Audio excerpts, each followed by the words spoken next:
اکثر راتوں کو مجھے محسوس ہوتا ہے کہ کوئی میرے چہرے اور جسم پر پھول پھیر رہا ہے۔ میری آنکھ کھل جاتی ہے۔ یہ سالہ سال سے یہ آزمائی ہوئی اس بات کی علامت ہے کہ اب صحابی بابا اور حاجی صاحب کی آمد ہے۔ واضح کرتا چل جاؤں، ان کی حاضری کے کئی انداز ہیں، لیکن یہ انداز بھی کبھی ہو جاتا ہے۔ ایک انداز یہ بھی ہے کہ مجھے چیل کی آواز آتی ہے یا کبھی غرارنے کی آواز آتی ہے، جیسے چیتا یا شیر غرار رہا ہو۔ ایک بار میرے جنات دوست میرے پاس بیٹھے ہوئے تھے، مجھے غیاث الدین بلبل مغل بادشاہ کے چشمدید واقعات سنا رہے تھے۔ وہ رعایا کے ساتھ کیسا تھا اور اس کے دن رات کیسے تھے۔ کہنے لگے ان کے دور میں ایک بزرگ تھے جن کا نام بھی غیاث الدین فریادی تھا۔ بہت باکمال صاحب تھے، پہنچے ہوئے بزرگ تھے۔ بادشاہ ان کے پاس بھی جا کر رات گزارتا، کبھی دن میں چھپ کر جاتا۔ جب بھی جاتا اسے بڑی ہستیوں کا دیدار ضرور ہوتا۔ ایک بار بادشاہ نے پوچھا کہ مجھے دیدار کیوں ہوتا ہے؟ یہ چیز محل میں نہیں آتی، یہ چیز محل میں بھی نہیں ہوتی۔ وہ فرادی بزرگ نے بتایا، دراصل ہم رزق حلال دیتے ہیں اور سارا دن سورہ اخلاص کا ورد کرتے ہیں۔ فرمایا جو سورۃ اخلاص کا بے شمار روزانہ ہزاروں کی تعداد میں ورد کرتا ہے، 2 سال کے بعد اس کے پاس شاہ جنات نیک سالہ جنات کی ڈیوٹی لگا دیتے ہیں، جو اس کے ہاتھ بیٹھ کر ذکر کرتے ہیں اور اس کے ہر کام میں اس کی خدمت کرتے ہیں، حتیٰ کہ دن رات اس کی غلامی کرتے ہیں۔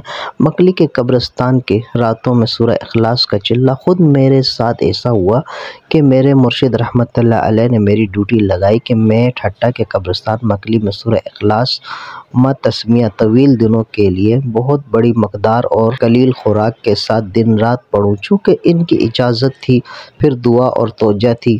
توجہ عمل میں نے خوب محنت اور دھیان یکسوئی سے دوران عمل مجھے حیرت اور واقعہ جو پیش آیا وہ یہ، جب میں سورہ اخلاص کا عمل کر رہا تھا تو مجھے محسوس ہوا کہ کمبل میں جو کہ میں نے سخت سردی کی وجہ سے اوڑھی ہوئی تھی، اس میں کچھ سرسراہٹ اور حرکت محسوس کی۔ میں نے کمبل کو کونا اٹھایا تو ایک سانپ بہت بڑا کنڈلی مار کر بیٹھا ہوا تھا۔ میں نے اٹھ کر اسے جھاڑا اور وہ بھاگ گیا۔ میں بیٹھ گیا، تھوڑی دیر بعد پھر اس طرح دوسرے کونے میں سانپ کی حرکت محسوس ہوئی۔